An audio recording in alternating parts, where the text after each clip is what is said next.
Alright, so in this video I'm going to show you how to replace your broken flex shaft and to upgrade the sheath on this to something a little bit more flexible. So let's get started.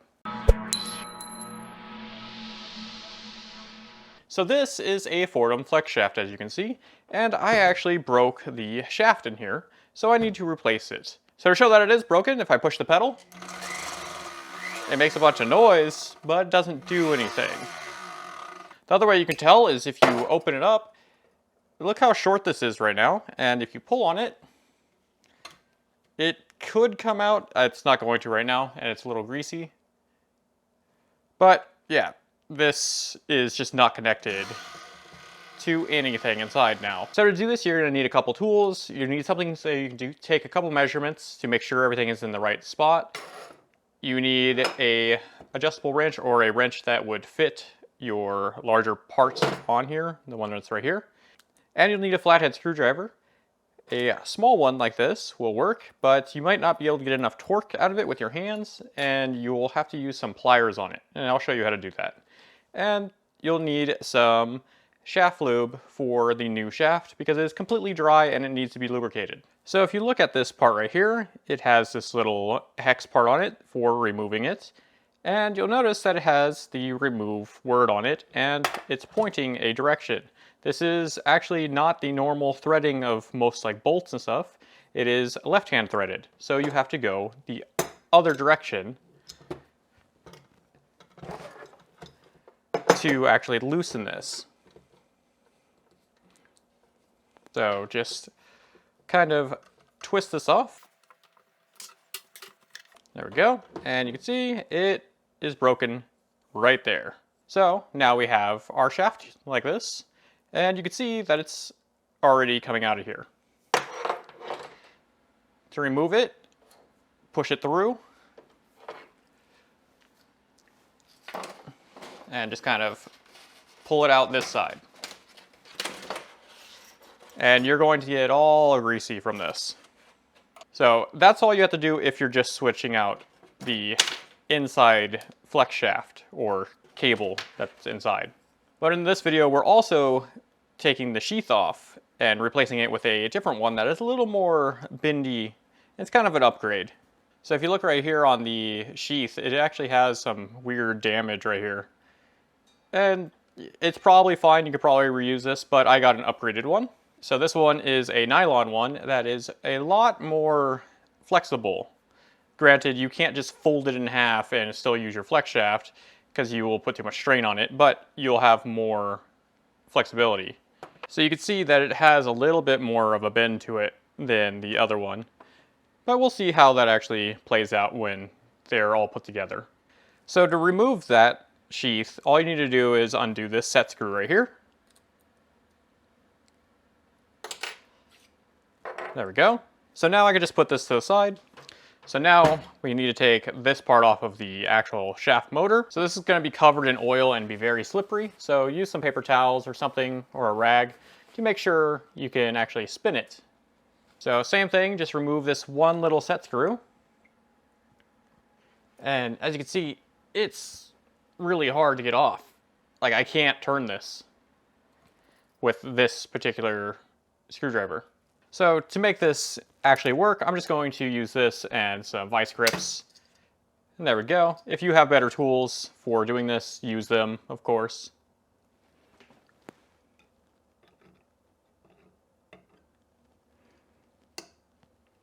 And there we go. All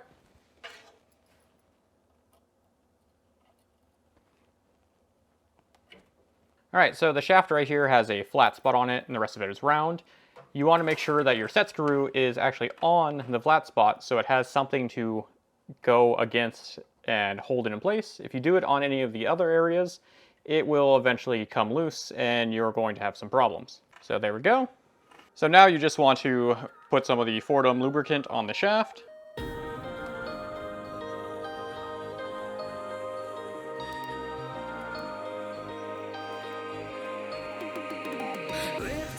Sheets of paper lying right next to her, prayed for something better to come along and save us.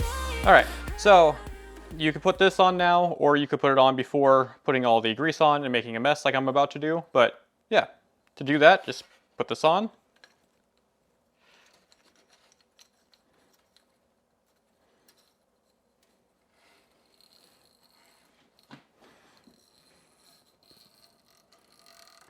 So you just take this, once you get it back on, and thread it back on. And just remember, it threads on backwards.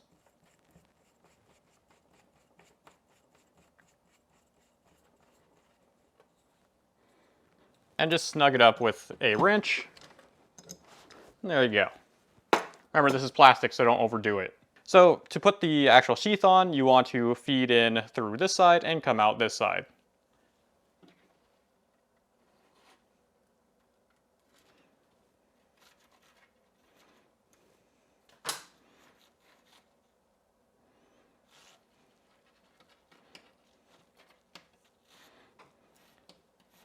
And it's much better to do this with the motor actually hanging, but for recording purposes, this is how I have to do it.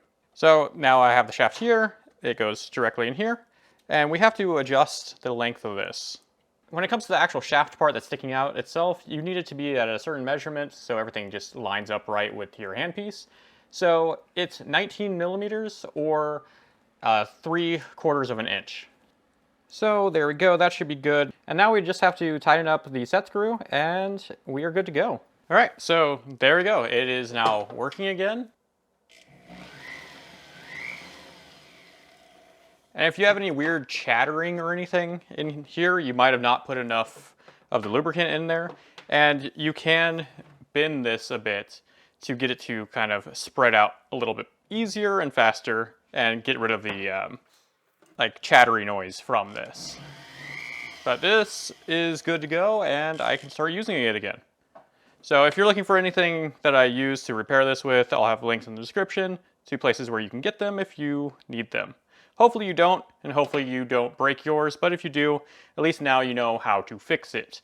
And I don't know how this is going to go, but already I can see that it is way more bendy with this sheath on it than the old one.